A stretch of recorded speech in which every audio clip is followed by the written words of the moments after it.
বন্ধুরা আমি আজকে লুচি আর কাবলি ছোলার রেসিপি করব।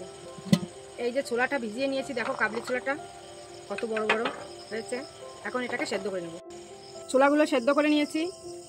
শুকনো ময়দাটা আমি রেপছি, তেল দিয়ে একটু মাখিয়ে রাখবো।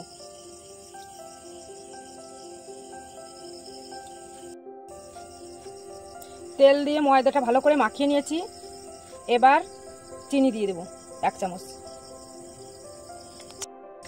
চিনি আর জল দিয়ে কিছুক্ষণ ভিজিয়ে রাখবো। আদা, পেঁয়াজ, রসুন, জিরে মিক্সারে পেস্ট করে নিয়েছি। কড়াই গরম হয়ে গেছে, এবার তেল দিয়ে দেবো। এবার মশলাগুলো কষে নেব। এবার লঙ্কার গুঁড়োটা দিয়ে দেবো। মশলা কষা হয়ে গেছে, এবার কাবলি ছোলাটা দিয়ে ভেজে নেব। এবার ছোলার মতো করে আলুগুলো কুচিয়ে রেখেছি। এই কুচানো আলুগুলো এবার এর ভিতরে দিয়ে দেবো।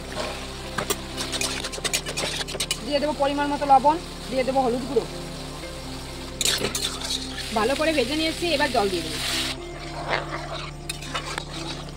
বন্ধুরা কাবলি ছোলার রেসিপিটা আমার হয়ে গেছে। গরম মশলা দিয়ে নামিয়ে রাখবো।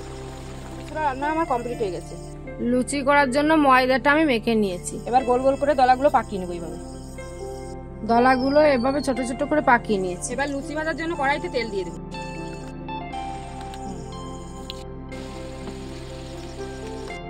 লুচিগুলো সব আমার ভাজা হয়ে গেছে।